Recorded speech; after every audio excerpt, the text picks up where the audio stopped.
Muy buenas noches, bienvenidos a una nueva versión de los coloquios sobre ingeniería educativa. Desde la Universidad Nacional de Ingeniería reciban ustedes el cordial saludo del rector, del doctor Alfonso López Chau, así como del director de la Escuela de Posgrado, del doctor Víctor Caicedo Bustamante. Quien les habla, Guillermo Ruiz Guevara, conductor de los coloquios sobre ingeniería educativa, director de el Diplomado de Ingeniería Educativa y futura Maestría de Ingeniería Educativa, nueva disciplina en la que estamos concentrados en su desarrollo y en su oferta académica a la comunidad nacional. Es la primera versión en la región, aun cuando en Estados Unidos la Universidad de Purdue ya va por la 12ª promoción de ingenieros educativos. Fue la primera en hacerlo allá en ese país. En España ya van por la 6ª en distintas universidades y en distintos países, algunos de los cuales citaremos el día de hoy. Los coloquios sobre ingeniería educativa tienen por finalidad divulgar entre la comunidad la importancia, el alcance de esta nueva disciplina, pero también poner al alcance de la comunidad temas específicos que nos importan en los cambios a los cuales asistimos hoy en día, y que los profesionales de la ingeniería y la educación y de las distintas otras disciplinas estamos todos involucrados, porque hoy la transformación de la sociedad en la revolución industrial a la que asistimos es un compromiso general, no es de una sola profesión en particular, nos convoca a todos. En la fecha tenemos un tema muy particular. Iremos a compartir pantalla para referirnos a la temática del día de hoy.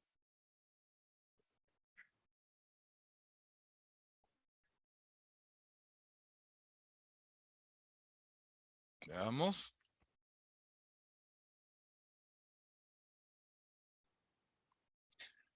Aprecian todos, está ya en la pantalla. Agradeceré un retorno. Sí se observa. Muchas gracias. Bien, mencionaba que la ingeniería educativa es una profesión multidisciplinaria y en la fecha tocaremos un tema sobre los resultados para la década inmediata. Resultados que todos tenemos que producir. La academia tiene una responsabilidad muy importante sobre esta materia. Explicaremos por qué es tan particular y por qué compromete a la escuela básica y a la educación superior. Muchas de las cuestiones que vemos hoy en día, algunas citaré, y de las que se avisoran para los próximos tiempos, nos obligan a cambios muy profundos. La sociedad de la información es una realidad y los educadores en general de todos los niveles tenemos muchas responsabilidades que atender sobre este particular. Veamos el contexto. Va a ser muy importante que todos estemos observando lo que viene ocurriendo y tengamos algunos acuerdos sobre esta revolución industrial, cuarta versión, cuarta revolución industrial en la cual estamos todos viviendo en este momento. Pero esta cuarta revolución tiene características muy peculiares. Prevalece el valor de la información, prevalece lo intangible. Y además, esta cuarta revolución industrial incluye la función que es sustituida por el proceso y la estrategia. La tercera revolución industrial puso énfasis en la función. Esto ha sido superado. Y así es como aparece la importancia del tratamiento de información en todo lo que es la actividad productiva, la industria, los servicios, el comercio y la escuela, la universidad, por supuesto que sí. Y en ese escenario, el perfil empresarial exige algo que hasta hace 20 años era tratado como una cuestión extraña y que ahora se ha convertido en el tema del mundo universitario y de los ministerios de educación de todo el planeta. El pensamiento sistémico, que tiene como anclaje el razonamiento experto complejo y que es la capacidad de relacionar el todo con el todo. Vamos a explicar esto en detalle en un par de slides, observando lo siguiente. A ver. Aparece una nueva teoría, la del produccionismo. La producción como tal y la productividad como la colocación de bienes o servicios y la rentabilidad tienen una evolución hacia un concepto que involucra a todos, porque nadie produce sin la presencia de terceros y nadie puede arrogarse la exclusividad de una producción sin entender que es una labor global. Y voy a dar un ejemplo muy simple que lo utilizo en clases cuando pregunto el boleto de una combi, ¿en qué medida importa a la industria de acero sueco? Cuando una persona sube a una combi y recibe un boleto, en la combi hay un chasis hecho de acero. Y si la marca del vehículo es de algún país asiático, esos países compran el mejor acero del mundo, no solamente en alguno de los países de Asia, sino sobre todo en Europa, en Suecia, donde se produce el mejor acero del mundo. Y las distintas partes de los vehículos vienen de distintos lugares del planeta, aun cuando en países como China, Corea, existen zonas urbanas en donde se han especializado, por ejemplo, al forro de los asientos de los vehículos. Y hay zonas urbanas en donde se han especializado en distintas producciones para distintos productos que circulan por el mundo. Entonces, esta mirada de lo que ocurre desde un boleto de vehículo tan simple, en la medida que un estudiante de primaria ya lo tenga en su análisis, irá observando que la producción no es algo tan simple como la esquina de mi casa donde está la bodega, sino que hay una correlación planetaria de todo lo que consumimos día a día. Esta visión es lo que ahora incluye esta nueva teoría del produccionismo, que aparece en los conceptos que ahora vivimos, de aldea global, de producción global, de interrelación de componentes, de cuarta revolución industrial, donde la información impera. ¿Y qué ocurre? Que la producción entonces se define ahora en el dominio de la tecnología de la información. Necesito información, necesito tecnología, necesito rapidez, necesito calidad, necesito confiabilidad de la información para cualquier decisión relacionada a producir bienes o servicios, mercado. Y aparece el concepto de economía digital, que reemplaza la moneda, las fronteras, los almacenes, el concepto de justo a tiempo que hoy en día se utiliza, el conocimiento, que es un insumo de modificación continua, lo que hoy se conoce, mañana se supera, y es así como entonces la información adquiere un valor sustantivo, el activo información en el desarrollo empresarial. Y esto trae como consecuencia una forma de pensar exigible en las empresas hoy en día. La criticidad, por un lado, tomar posición, y de otro lado, la predictividad, el mirar hacia el futuro, que irrumpen como los fundamentos esenciales en el proceso de toma de decisiones. Y así es como prevalece el capital intelectual. Las empresas hoy en día enfocan todo el dominio de la calidad de su producción en el capital intelectual de las personas que laboran para esa empresa. Y antes de pasar a los aspectos estrictamente técnicos de ingeniería y de versión de la cuarta, de la quinta y de la sexta revolución industrial, sobre lo cual vamos a tratar el día de hoy también, quiero referirme a algo que pertenece mucho al mundo de la educación y que analizamos en el ámbito de la ingeniería educativa. Porque el pensamiento sistémico tiene aproximadamente unos 30 años como versión, pero tiene un antecedente de las investigaciones de un psicólogo que originalmente era un científico, biólogo, investigador de moluscos, era un malacólogo, que era Jean Piaget. Y él se hace psicólogo investigando el cómo procesan los seres humanos la adquisición de conocimientos y descubre tipos de pensamiento según la edad y descubre que es un desarrollo natural en los seres humanos en todo el planeta. Hoy hablamos del pensamiento a la acción, pero Piaget nos dio un antecedente que es necesario tener en cuenta. Él escribió e investigó sobre los tipos de pensamiento, y él nos advirtió que los tipos de pensamiento se desarrollan a partir de la acción, y desde allí la modulación del pensamiento. Y estos tipos de pensamiento que aparecen ahora en este cuadro, que acaba de verse con mayor claridad en la pantalla, tiene correlación directa con este segundo cuadro que aparece en pantalla, que son los tipos de razonamiento.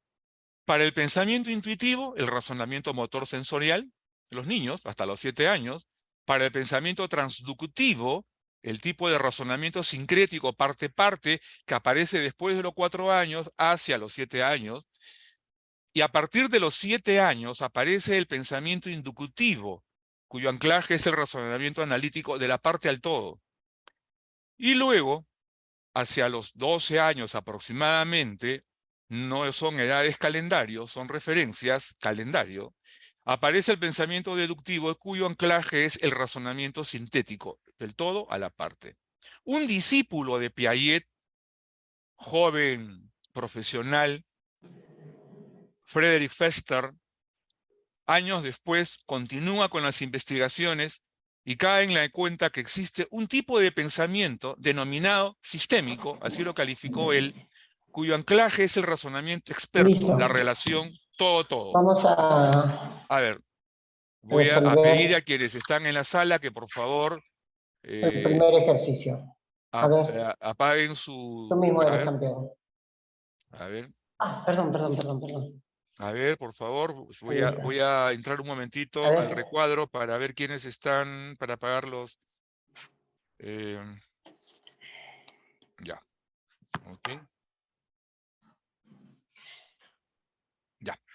Bien, entonces, esta relación todo es popularizada por un profesional, Morin, quien es muy conocido, y que tomó estas investigaciones de Fester para difundirlas, acertadamente, por cierto.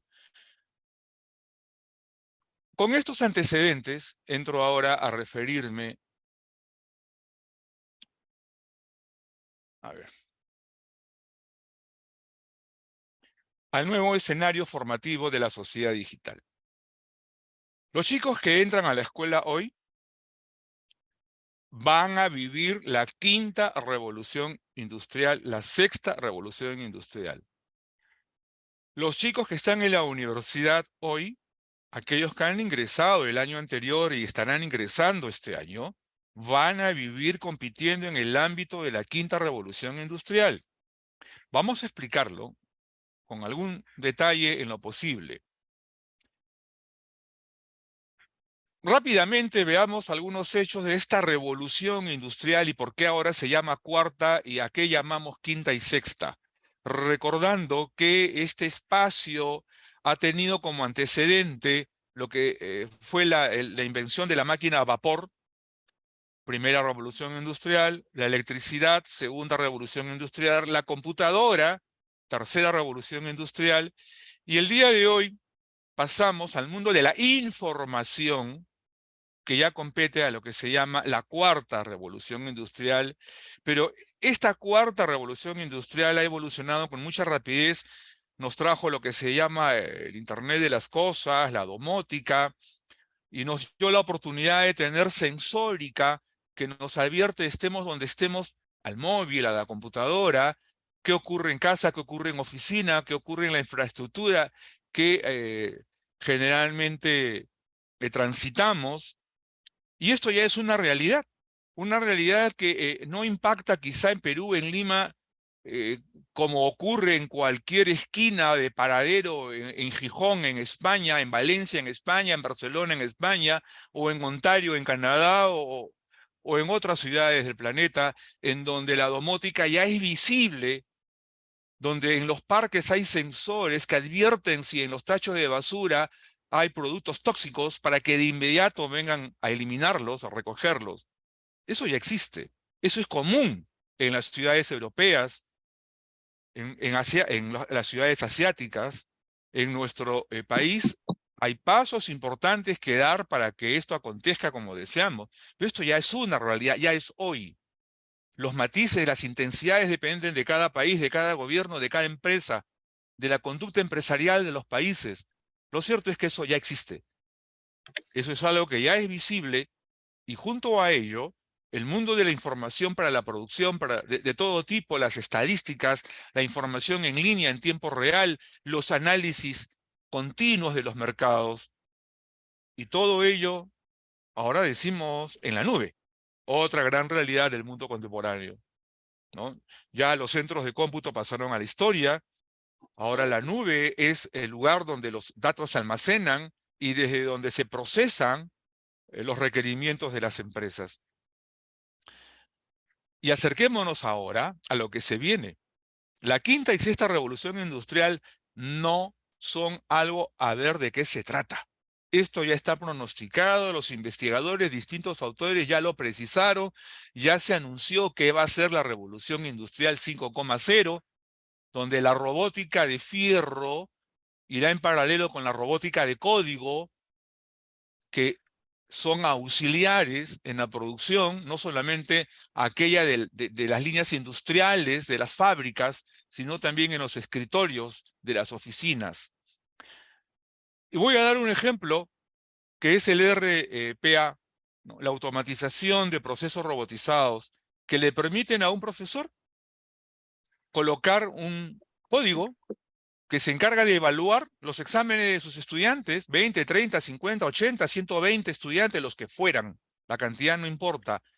El código se encarga de evaluar con los parámetros que el docente haya aplicado, y el código se encarga de reportar las notas a la nómina correspondiente, enviar las estadísticas al móvil del docente, los resultados, a las autoridades de la universidad, del colegio que correspondan, y un mensaje con su nota respectiva a cada estudiante.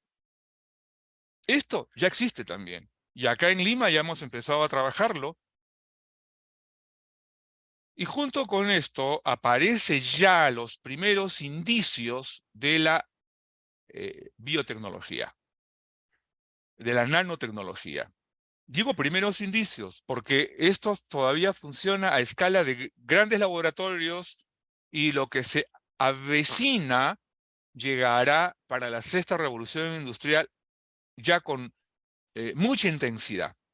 Lo cierto es que ya para la sexta revolución industrial la información será un instrumento común de dominio y la producción y la explotación y el compartir información serán un asunto típico o clásico o sencillo, y el conectivismo actuará en toda su extensión. Esto, repito, ya distintos autores lo aceptan, lo precisan, y la biotecnología y la genómica aparecerán igual como actividades comunes en la sexta revolución industrial. Y la manipulación de los átomos. Y si alguno de ustedes deseara luego tener un hijo de ojos verdes, podrá encargarlo al tratamiento del niño por nacer, y eso podrá ocurrir. Y eso, repito, no es una cosa de ficción, es algo que ya se predice que podrá ocurrir. Pero veamos la línea de tiempo. ¿Esto sucederá en 50 años? No. La quinta revolución industrial la viviremos plenamente en el 2035. Claro, ocurrirán matices como hoy. Los ejemplos que cité hace un momento respecto al Internet de las cosas, que en muchas ciudades es un asunto común y aquí ya todavía estamos poco rezagados. En el 2035 espero que no estemos tan rezagados. Los esfuerzos desde la Universidad Nacional de Ingeniería se han iniciado y la participación en la transformación digital es un reto ya en la universidad. Porque en el 2035 estamos hablando de los chicos que hoy ingresan a primero de primaria. Y en 12 años más ya estarán cruzando los primeros años de universidad. Pero los que ingresaron este año a la universidad y que en 5 años más saldrán hacia el 2028-29, su vida productiva ya será en la plenitud de la quinta revolución industrial. Y llegará la sexta revolución industrial hacia el año 2045. Las velocidades están provocando que los tiempos sean cada vez más cortos. Esto que pongo en pantalla no es hecho por quien les habla. Es haber recogido información de distintos autores que coinciden en esta línea de tiempo y nos advierten de estos cambios que ya están documentados. Con relación a la quinta revolución industrial, ya se habla de manufacturación personalizada, ya hablamos del despliegue de cobots, ya hablamos del empoderamiento humano y la inteligencia artificial. Cuando ustedes toman el móvil y le dicen a Google, dime dónde queda la farmacia, eso ya es inteligencia artificial. El respeto ambiental es una condición que se avecina, a lo cual me voy a referir en un instante con mayor precisión. Los blockchain, las cadenas de bloques, ya lo vemos en la banca, lo vemos en la industria. Las plataformas digitales de gestión de capital, los crowdfunding, es un anglicismo, se traduce como financiamiento colectivo. Incluso Perú ya tiene una norma, el decreto de urgencia 013-2020 del 23 de febrero del año 2020, y el derecho que va a evolucionar a un derecho de ciencias de datos internacional y comparado. Ya estamos hablando de ciberseguridad. La UNI ya abrió una facultad de ciberseguridad. Vemos permanentemente ataques que obligan ya a una disciplina específica para cautelar la información, su recuperación en los espacios de las redes. Esto no es, repito, ficción. Es algo que ya se empezó a vivir y la bioética asumirá un rol sustantivo en los tiempos inmediatos. La sexta revolución industrial va a impactar en el tratamiento de la energía. En la gestión territorial, la geomática va a tener mucha mayor presencia. La gestión y tratamiento del agua, que ahora se convierte en una discusión internacional sobre su protección. Sistemas para diagnosticar enfermedades sensóricas al interior de los órganos de los seres humanos. Sistemas de producción y administración de medicinas, ambientes ecológicos en armonía con la naturaleza, control sanitario planetario. Veamos lo que ocurrió con la última pandemia y cómo esto ya empieza a ser un tema de obligado tratamiento, no solamente por médicos, sino por ingenieros. Este escenario, repito, nos obligó a ver qué va a suceder en la escuela, qué va a suceder en la universidad.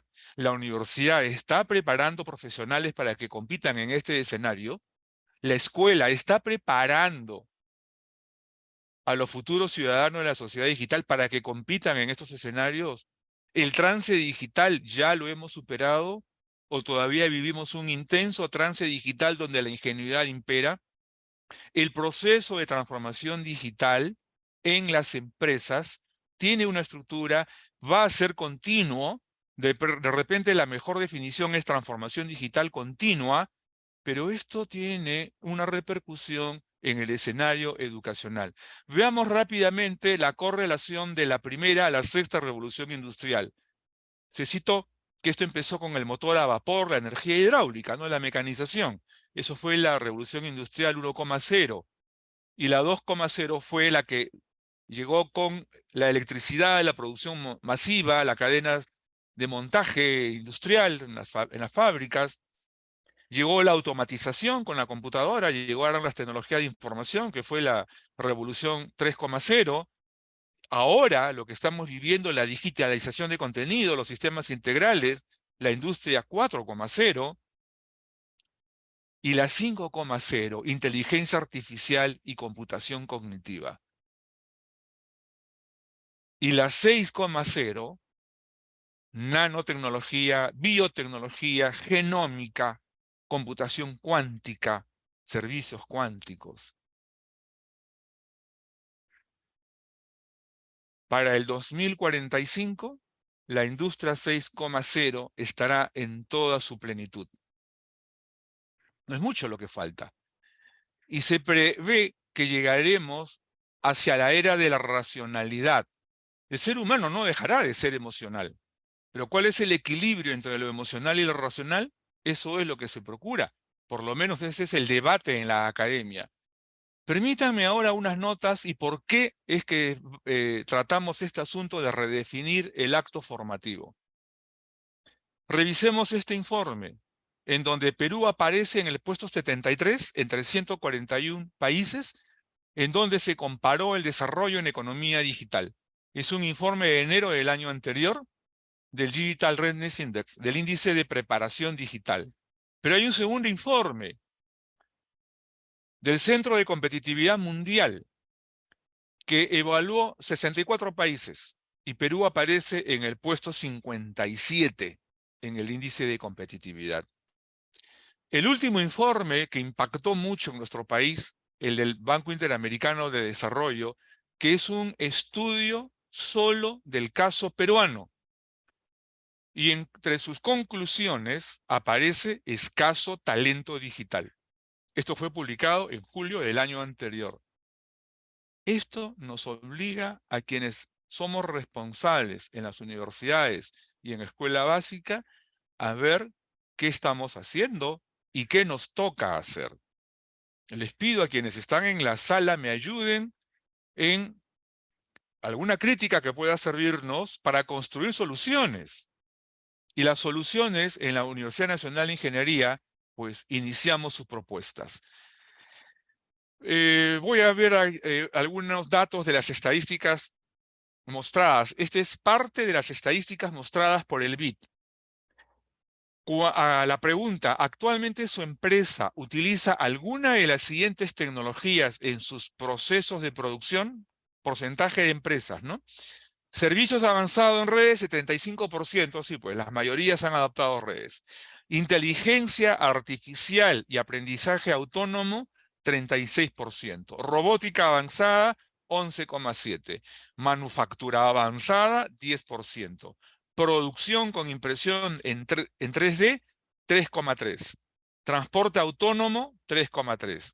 ¿Adoptó alguna tecnología? 76,7%. ¿Adoptó alguna tecnología sin servicio avanzado en redes? 41,7%. Material para el análisis, pero veamos esta otra estadística también del BID, del informe mencionado. En los últimos 12 meses, ¿tuvo dificultades para cubrir las vacantes relacionadas a tecnología de información? El 79,2% afirmó que tuvo dificultades para cubrir vacantes relacionadas a tecnología de información. Y solo el 28% no tuvo dificultades. Lo cual significa que la oferta de profesionales con talento digital o que dominan el empleo de las tecnologías de información para los puestos laborales que se necesitan en la empresa es escaso. Una llamada de atención a la academia local, ¿no? Fuente, esto es del BID, julio del 2022. Veamos este otro informe del COMEX. Resultados de Perú por categoría sobre 131 países. Esto fue antes de la pandemia, 2020. Si fue antes de la pandemia, podemos inducir cómo estará ahora. Producción creativa, 87%. Producción de conocimientos y tecnología, 12, de 131 países, puesto 112. Desarrollo empresarial, puesto 43. Desarrollo de los mercados, puesto 38. Infraestructura, puesto 68. Capital humano e investigación, puesto 57. Nuevo material para que ustedes puedan tomar referencias de cómo nos encontramos.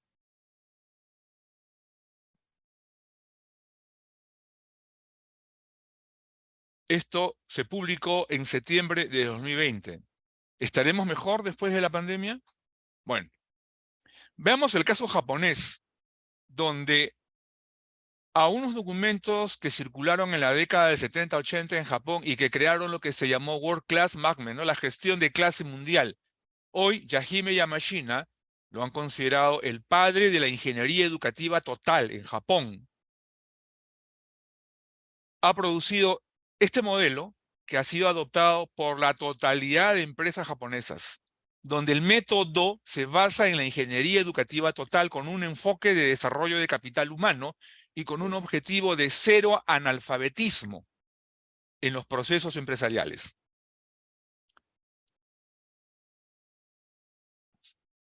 Dicho lo anterior, veamos lo que ocurre con las competencias. Todos ustedes es probable que ya estén familiarizados con este término, muy utilizado en los diseños curriculares de uso obligado en educación básica regular, de acuerdo a los documentos del Ministerio de Educación. SUNEDU ya también lo exige en el diseño de los programas académicos en las universidades. Y en este nuevo escenario formativo en la sociedad digital, el ámbito de las competencias es una fórmula ya de uso obligado. Es una educación con un enfoque de competencias. Pero esto nos obliga a un reto, porque el ámbito de las competencias o de los diferentes desempeños de acuerdo a los distintos temas y contenidos del currículo, en general, ahora englobo básica regular, universidad, en general se trata de educar hacia 4 macrocompetencias, que es como lo venimos definiendo en el ámbito del Diplomado de Ingeniería Educativa desde la Universidad Nacional de Ingeniería. Paso a explicarlo, porque esto ya aterriza en lo que debemos de hacer en el producto inmediato para esta década, para los tiempos inmediatos. Las competencias en la sociedad digital. Se prevé 4 macrocompetencias, 3 específicas y una transversal. Y aquí las vemos. La macrocompetencia digital, cuyo objetivo es desarrollar dominios para buscar, analizar, validar, estructurar, producir y compartir información. La macrocompetencia funcional, que es desarrollar capacidades para formular y proponer soluciones, para decir muchas cosas en pocas palabras. La macrocompetencia ambiental, desarrollar capacidades para reconocer las señales de la naturaleza y del propio cuerpo, para su cuidado y conservación. Y la macrocompetencia de valoración, que es desarrollar la capacidad de integración, colaboracionismo y produccionismo. Estas 4 macrocompetencias tocan todas las áreas del currículo. En buena cuenta, las distintas áreas del currículo de educación básica y las que están en el ámbito de los currículos de formación universitaria tienen que ver con estas 4 macrocompetencias válidas para el conductor de carro o para el científico de la actividad más compleja. Válido para todo tipo de actividad humana, para el que vende helados o para el ingeniero de sistemas, porque todos vivimos en el mundo digital, requerimos de una prestancia funcional, de una habitabilidad en el ambiente y de las capacidades de valoración. Las 3 primeras tienen que ver con lo aptitudinal y la 4ª tiene que ver con lo actitudinal. Dicho esto, es oportuno hablar de la condición de uso, una terminología muy propia del mundo de diseño de sistemas de información, ¿no? Pero desde cada individuo, cuando observamos a cada individuo, el cual tiene una caracterología, un desarrollo como talento personal, y son los datos de cada uno de ellos. Edad, DNI, profesión, habilidades intelectuales, habilidades o capacidades para el desempeño en alguna actividad. Todos aquellos datos de cada individuo comprenden el desarrollo del talento humano. Cada individuo y su talento. Pero la suma de individuos ya es la medición de capital humano. Si no conozco lo que tiene cada individuo, no puedo sumar y tener la medición del capital humano, con componentes identificados, con una data estructurada y con una regulación, además de y métricas, ¿no? Por ejemplo, ¿cuántos chicos de quinto de secundaria de la región Puno concluyeron en el año 2022 con coeficiente intelectual 150 o superior, con un amplio dominio de la física, de la matemática y con una madurez emocional buena para su edad? Existen test de intereses y tendencias para medirlo. ¿Lo sabemos? No lo sabemos, porque no estamos trabajando la medición del capital humano, y esto ya es necesario hacerlo. ¿Lo están haciendo en otros países? Sí, ya empezaron en otros países. Y esto es lo que comprenderá en el futuro la Big Data de cada país en función del capital humano. ¿Y cuál será su utilidad de esa información de cada individuo y del colectivo de individuos? Pues el planeamiento del desarrollo del talento y del capital humano, por pueblo, por ciudad, por región, por país. El diseño de políticas y estrategias para el desarrollo del nivel educativo. El diseño de modelos educativos por identidades productivas.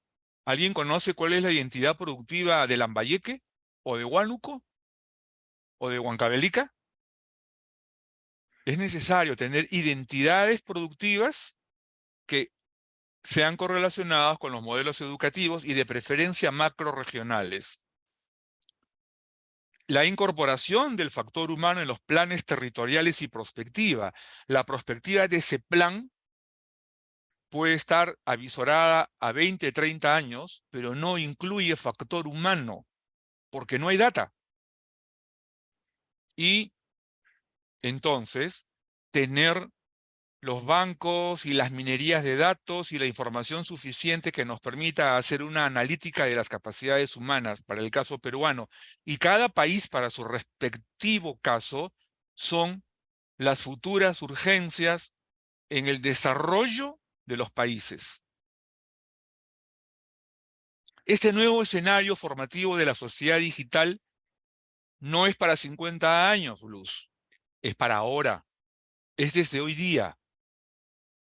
Y este escenario nos induce a conocer los componentes de realización personal y colectiva. Y vemos acá, hemos creado este modelo que sí comprende todas las capacidades del ser humano.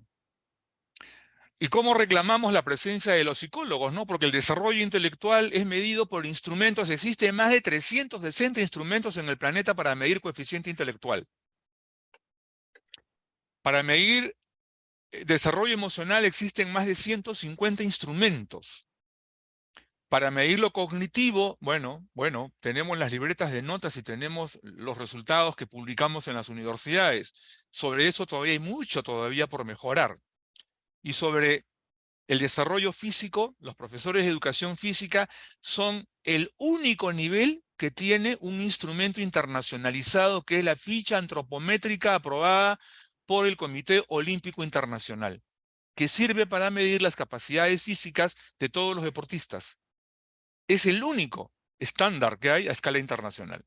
Bueno, en lo clínico también ya existen estándares internacionales, ¿no? El protocolo HL7, pero en nuestro país, lamentablemente, a pesar que hace 10 años hubo una ley que obligaba a todos los establecimientos de salud del país a tener una historia clínica electrónica, nunca se cumplió la ley y no disponemos de información colectiva de las características de salud de los peruanos.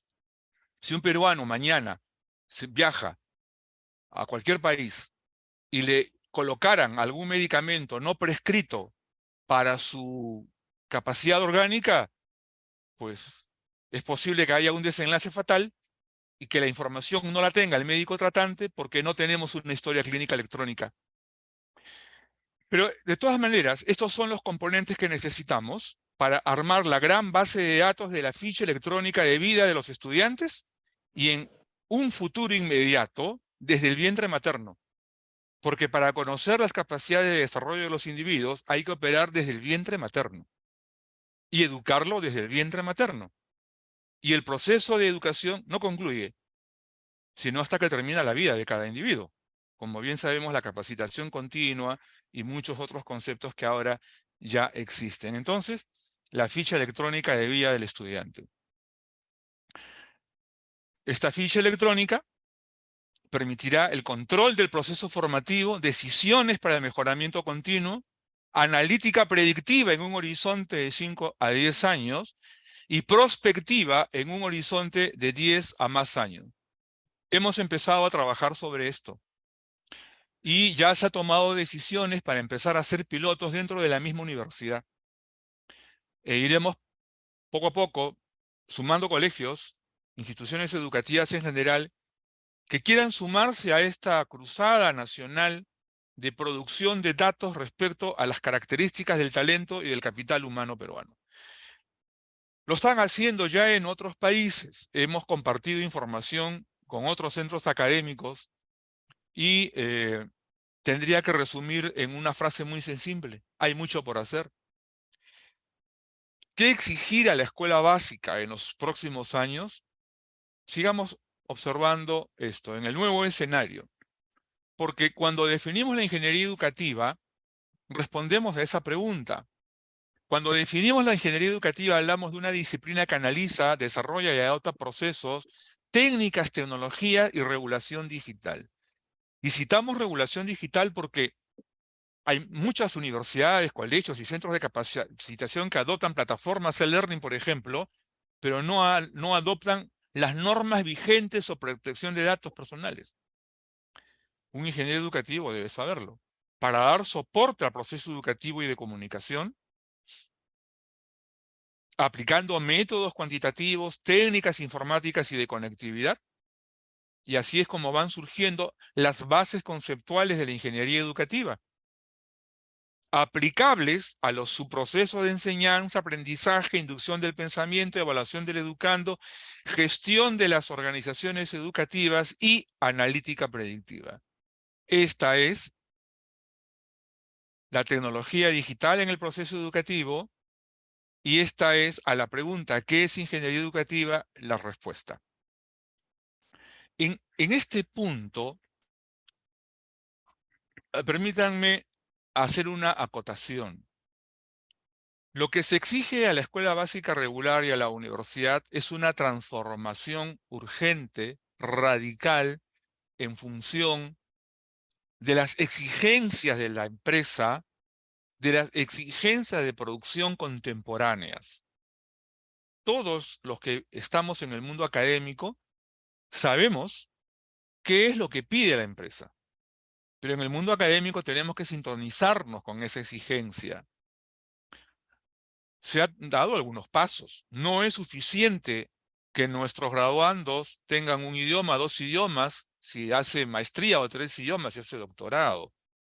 Cualquier estudiante que termina la secundaria en Rusia o en Alemania domina 3, 4 idiomas. No es suficiente que hablemos de más computadoras. Preocupémonos más de las capacidades del pensamiento de nuestros jóvenes. Veamos lo que está sucediendo en las universidades en este momento en Perú. Muchas universidades en este momento tienen el récord de jalados en el ciclo que concluyó en diciembre del 2022. Y no es consecuencia de la pandemia, porque la pandemia obligó a las instituciones educativas de secundaria a reducir la cercanía con los contenidos del currículo a escala de acumulación de datos, porque así es como funciona la secundaria en nuestro país. Los chicos acumulan datos.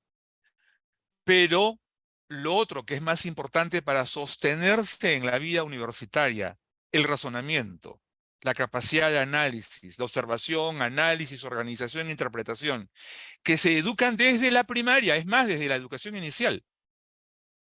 Porque el edificio de las capacidades de razonar, desde la escuela inicial, ya se van desarrollando.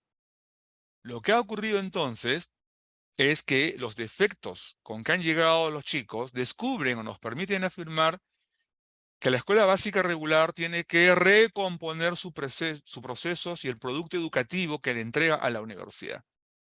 Porque el problema no es acumulación de datos, el problema es razonamiento.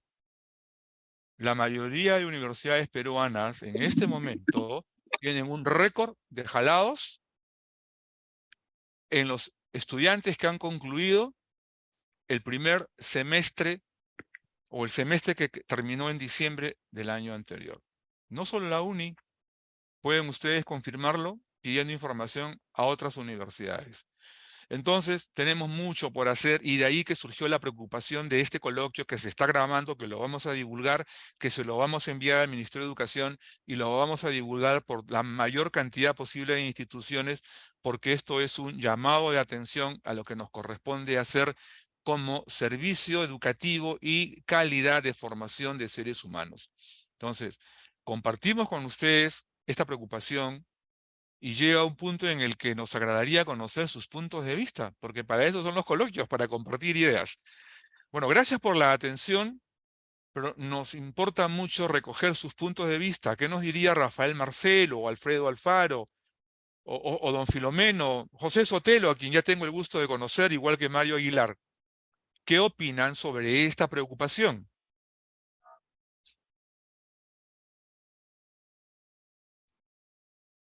¿O acaso Rosa Irene nos quiere dar alguna idea? Renzo Leonel.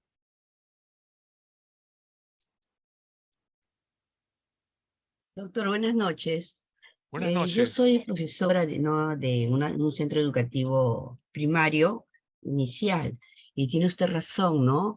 No solamente el hecho de la pandemia es que ahora los niñitos, la mayoría está en el programa de fortalecimiento y cuando han venido de la pandemia, estos niños han venido pues en nada. Los niñitos que deberían estar en cuarto grado, hay varios niños que no saben leer ni escribir.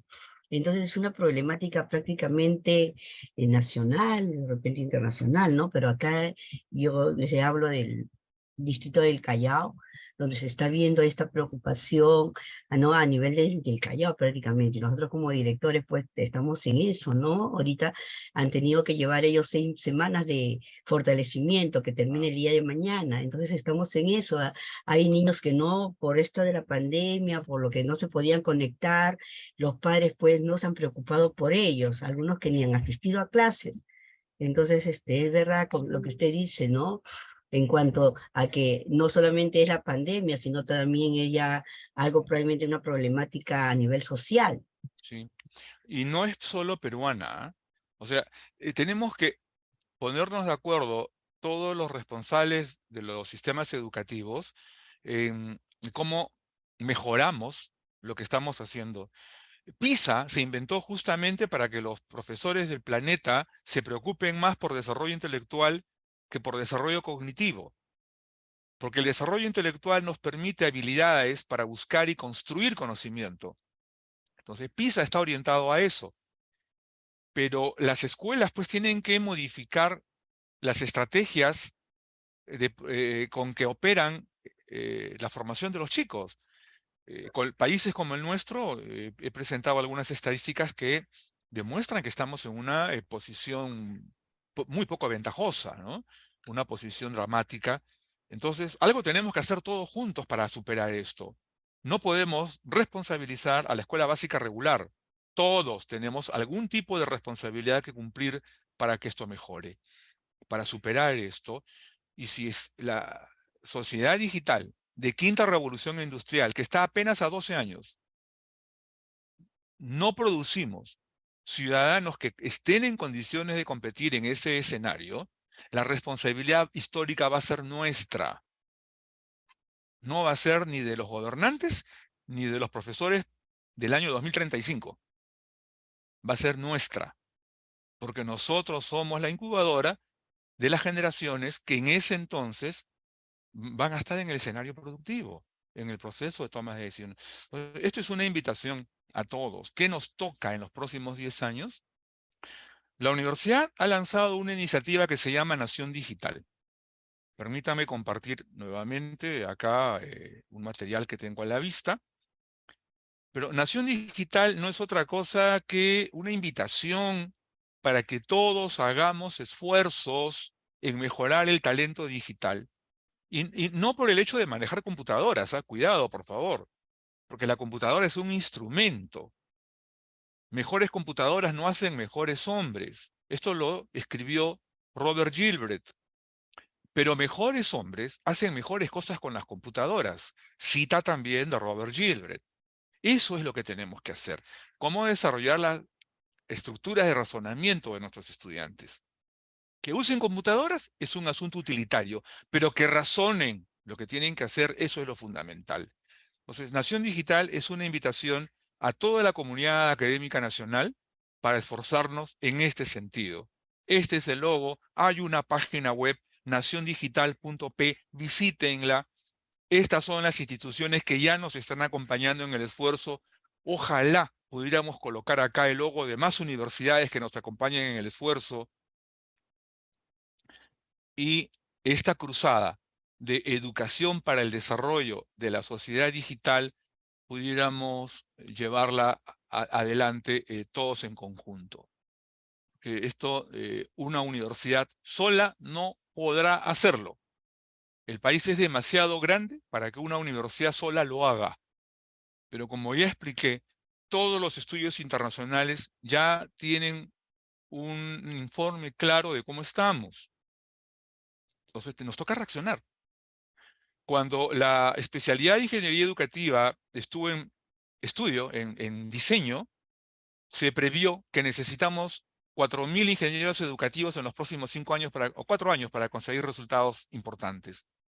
El ingeniero educativo no reemplaza al educador, ayuda al educador y hace otras tareas que no las tiene por qué hacer el educador, ¿no? Como es, por ejemplo, la recopilación de datos de los resultados, ¿no? Para hacer la Big Data futura, eso toma años hacerlo, de las características del producto educativo, año a año, en habilidades intelectuales, en habilidades emocionales, en habilidades cognitivas, en habilidades motrices y en condiciones clínicas. Con esos 5 componentes podemos saber cómo está cada individuo y el colectivo de individuos. Pero si no lo sabemos, no podemos planificar la calidad del desarrollo del capital humano. Y mientras no lo sepamos, seguiremos discutiendo qué hacer. Entonces, no tenemos métricas. Necesitamos métricas. Eso lo hace el ingeniero educativo. Necesitamos 4.000 para las casi 100 universidades que hay en el país, centros de capacitación empresarial, corporaciones educativas de educación básica regular. Ninguna tiene un ingeniero educativo. Bueno, claro, no había el profesional. En la uni recién los estamos formando. Si apenas ha egresado la primera promoción, está la segunda promoción en aulas, pero a nivel especialización profesional, o sea, a nivel diplomado.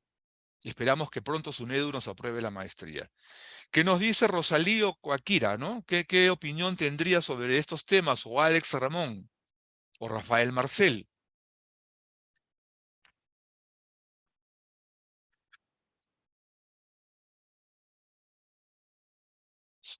Bien. Bien, doctor. Buenas noches. Alex, adelante, por favor. Sí, muy preocupante en realidad lo que se está visorando para el futuro de acá, de 12 años en adelante. Como usted dice, nosotros vamos a ser los que estamos incubando las futuras generaciones. Uh-huh. Va a ser el mismo problema que tenemos en esta cuarta era industrial. Uh-huh. Si estábamos en esa era, en esa industria de la información, y que el Perú, el país, no estaba preparado para ello, y con la llegada de la pandemia, pues, afectó muchísimo, sobre todo al estudiante de educación básica regular. Uh-huh. Y luego de 2 o 3 años, pues estamos viendo las consecuencias, ¿no? Lo ha dicho bien la directora que me ha antecedido, que tiene problemas con los estudiantes. Y al parecer, si es que no nos formamos, no hay ingenieros educativos, pues tal vez va a ser peor o a una escala mucho mayor lo que ocurre en 12 o 13 años con los estudiantes, que no estén acorde tal vez ya a la inteligencia artificial, a la robótica, Uh-huh. o todas esas características que nos van a venir. Ese sería mi comentario. Muchas gracias. Muchas gracias, don Alex. En efecto, y es en esa dirección que desde la Universidad Nacional de Ingeniería estamos promoviendo una mirada sobre estos temas para lograr consensos de esfuerzos que nos permitan mejorar esto, ¿no? La matematización del pensamiento, por ejemplo, ¿no? Es una de las cuestiones fundamentales. ¿De qué nos sirve que los chicos aprendan de memoria tanta técnica operativa si cuando les preguntamos cuántos metros cuadrados tiene la ventana de su casa no saben contestar? En las pruebas de entrada con adultos, una pregunta en los primeros minutos es ¿cuántos hectómetros cuadrados tiene la puerta de ingreso al aula? Nadie sabe contestar, porque nadie tiene el referente mental de lo que es un metro cuadrado, un decámetro cuadrado, un hectómetro cuadrado, y al no poder operar relaciones no saben contestar. ¿Es más importante la técnica operativa o la matematización del pensamiento? La escuela está trabajando técnicas operativas, pero cuando vienen a la universidad exigimos matematización del pensamiento. Entonces, necesitamos consensos, necesitamos articular una línea de desarrollo educativo que sea eficientemente válida en el acceso a las exigencias contemporáneas de la sociedad digital. Pongámonos de acuerdo. Nación Digital está ahí al servicio de ustedes. Vean la página. Llámenos, hagamos cosas juntos, pero tenemos que hacerlo nosotros, desde la base, desde la academia. No estemos esperando leyes para esto, ¿no? Nos toca hacer un esfuerzo. En las conversaciones, en el equipo de trabajo de la universidad decimos, tomemos un tiempo de nuestra historia para formar el maestro que necesitamos. Y esto lo comparto con ustedes. Bien, muchas gracias por el tiempo ofrecido. Estamos justamente sobre 1 hora. Hemos tratado este tema de soluciones inmediatas en la escuela básica regular y en la universidad. Se ha explicado que esto está orientado a soluciones en el marco de la sociedad digital, el quehacer del mundo académico, y esfuerzos conjuntos para superar el estado en que nos encontramos y lograr mejor producto educativo y ciudadanos para la sociedad digital de la quinta y sexta revolución industrial que están a la vista. Estimados señores, solamente les voy a pedir ahora un servicio. Veo nombres, no veo rostros, excepto a Mario Aguilar. Les voy a agradecer que enciendan sus cámaras. La mayoría no lo hace porque el tráfico en Internet no es bueno y entonces no podemos tener el Internet encendido todo el tiempo. Pero por favor, para tener una imagen de testimonio, les voy a agradecer a todos que enciendan sus cámaras por unos segundos. Tomo la foto y listo. A ver, ya van 5. ¿Quién es más? Una imagen de testimonio para el informe que nos corresponde también de los quehaceres de los coloquios de ingeniería educativa. Ahora los conozco, muy bien, qué gusto a todos, ¿sí? Queda la inquietud. Ingeniero, antes que termine, ¿no? Por favor, Sería dígame. importante, mire, me ha encantado su coloquio de usted el día de hoy, pero sin embargo no lo hemos aprovechado porque solamente estamos 20 personas, ¿no? Entonces, ¿cómo involucramos a los demás? Porque esta es una problemática, pues, que para todos, ¿no? Para la sociedad. Entonces, gracias por esta anotación muy importante. En el chat hay un formulario que les voy a agradecer llenen para enviarles el certificado de participación y enviarles este video. Y este video sí se va a divulgar en distintos medios. Tenemos un aliado, América de Sistemas, que llega a 40.000 personas. De aquellas 40.000 es posible que 2.000 o 1.000 lo vean, pero iremos sembrando corriente de opinión. Todavía hay algunas pantallas que no han sido encendidas. Les voy a agradecer que unos instantes, por favor, coloquen su su video, perdón. Bien, y continuando con lo que dijo Rosa Irene, esto se divulga, esto se entrega al Ministerio de Educación y a ustedes les vamos a enviar el enlace de los 20 coloquios de ingeniería educativa que se dieron en el año 2022. Y siempre les estaremos enviando información de los próximos coloquios. En cada caso trataremos temas de suma importancia. En el anterior hemos tratado sobre el chat GPT, en donde se hizo notar que la deontología en la práctica profesional es de suma importancia. Tiene ahora un elemento en discusión que es esta herramienta informática que permite que los participantes universitarios hagan una tesis pidiéndosela al programa.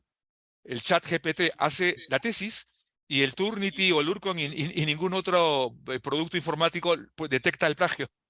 Entonces, tenemos que hacer cambios en la evaluación de tesis. Urgente, porque a fin de cuentas, la tesis tiene que estar bien hecha en cuanto a redacción, ¿no? Eso no está en discusión. Pero más importante de lo que ahí está escrito es la evaluación del proceso de producción de tesis y que el tesista efectivamente sepa lo que dice saber, ¿no? Entonces, ahí habrá que hacer algunos cambios urgentes. Bien, nuevamente mi agradecimiento, ya tomé la foto de los que están en pantalla. Gracias por acompañarnos, saludos cordiales desde la Universidad Nacional de Ingeniería y nuestro compromiso de trabajar por el mejoramiento de la calidad del servicio educativo en el país. Muy buenas noches, muchísimas gracias por acompañarnos.